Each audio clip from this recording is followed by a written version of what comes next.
Հայաստանին կամ առավելևս ժողովրդին։ Բաբկեն Թունյան, համեցեք, որից հետո Արփինե Դավոյան։ Շնորհակալություն,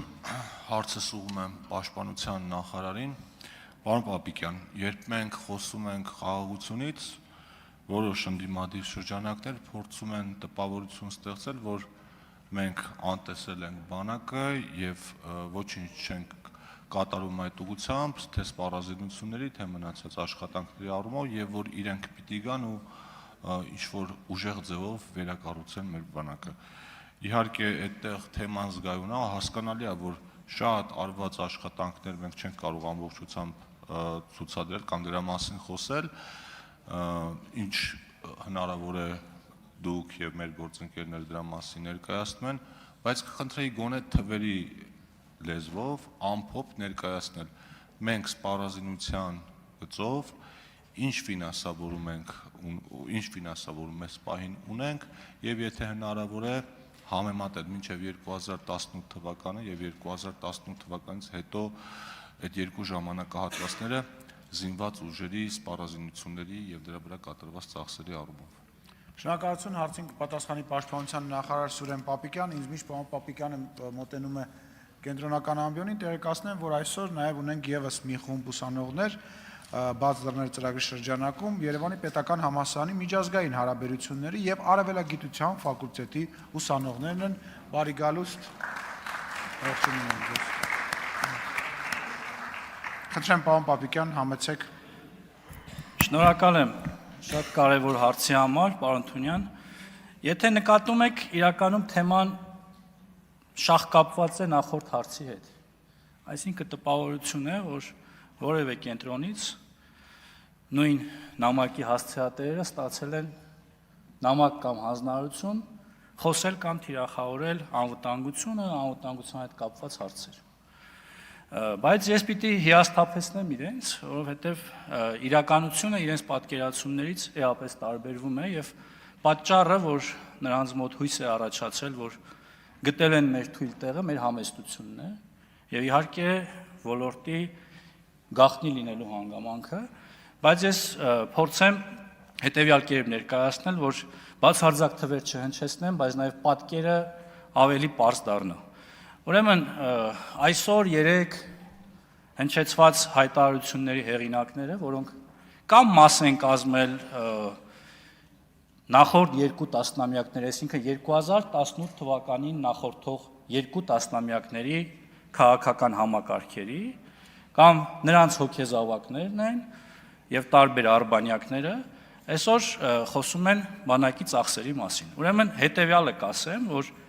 1998-ից 2008 թվականներին, այսինքն սա 2 տասնամյակի մասին է 2 նախագահների կառավարման տարիների։ Ներողություն 2018, ներողություն եմ խնդրում։ 1998-2008, 2008-2018 2 տասնամյակի մասին եմ խոսում։ Ուրեմն 2 տասնամյակի ընթացքում արված ծախսերը բանակի վրա, այսինքն բացարձակ թվերի մասին է, ֆիքսված պաշտոնական թվերի մասին է։ 5-4 անգամ ավելի պակաս ծախս է արվել, քան 2022-ից 2025 թվականներին։ Այսինքն միայն իմ պաշտոնավարման ժամկետի ընթացքում 5-4 անգամ ավելի ծախս է արվել սպառազինության եւ ռազմական տեխնիկայի գնման վրա, այլ ծախսերի մասին չեմ խոսում։ Միայն սպառազինության եւ ռազմական տեխնիկայի գնման վրա, քան դա արվել է 2 նախագահների կառավարման տարիներին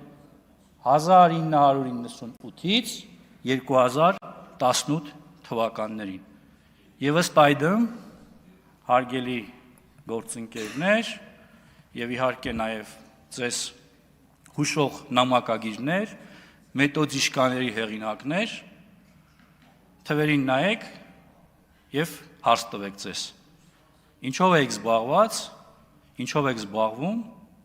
եւ ձեններդ կտրեք, տեղներդ նստեք, շնորհակալ եմ։ Շնորհակալություն, արձագանք կա։ Պարոն Թունյան։ Պարոն Պապիկյան, որ թվերի մեջ մարդկանց շատ չխճճենք, մի հատ ամփոփենք, էլի ստացվում է, որ մենք 3 տարում 5.5 անգամ ավելի 3 կամ 4 տարում 5.5 անգամ ավելի շատ գումար ենք ծախսել սպառազինության վրա, քան նախկինում 20 տարվա ընթացքում կատարված ծախսն է։ Ճիշտ եմ հասկանում։ 5 ու 4-ը կլորացրել եմ հոգուտ իրենց։ Եթե մի քիչ ավելի մտածենք, ավելի շատ կլինի։ 5 ու 4 անգամ ավելի ծախս է կատարվել, քան արվել է 20 տարում։ Եթե 18-ից հաշվենք, բնականաբար այդ թիվը շատ ավելի մեծ կլինի։ Ես դրան պարզապես պատրաստ չէի, ես իմ պաշտոնավարման ժամկետի համար նայել եմ վերջերս, դրա համար պատասխանեցի ըստ այդմ։ Առիթ կունենանք նաև առաջիկայում շատ առիթներ կլինենք, խոսենք նաև մնացածի մասին։ Ես խոսում եմ միայն սպառազինության եւ ռազմական տեխնիկայի գնման մասին, չեմ խոսում աշխատավարձերի բարձրացման մասին, վերջին տարիների ընթացքում կատարված բարեփոխումների, դրանց ֆինանսական ծախսի, ոչ մի, այդ թվում նաև կապիտալ, այլ ծախսերի, այսինքն շինարարական, ինժեներական, այնպես որ ես խնդրում եմ հավաքեք ձեր աղյուսակները եւ զբաղվեք այլ գործով։ Արփինե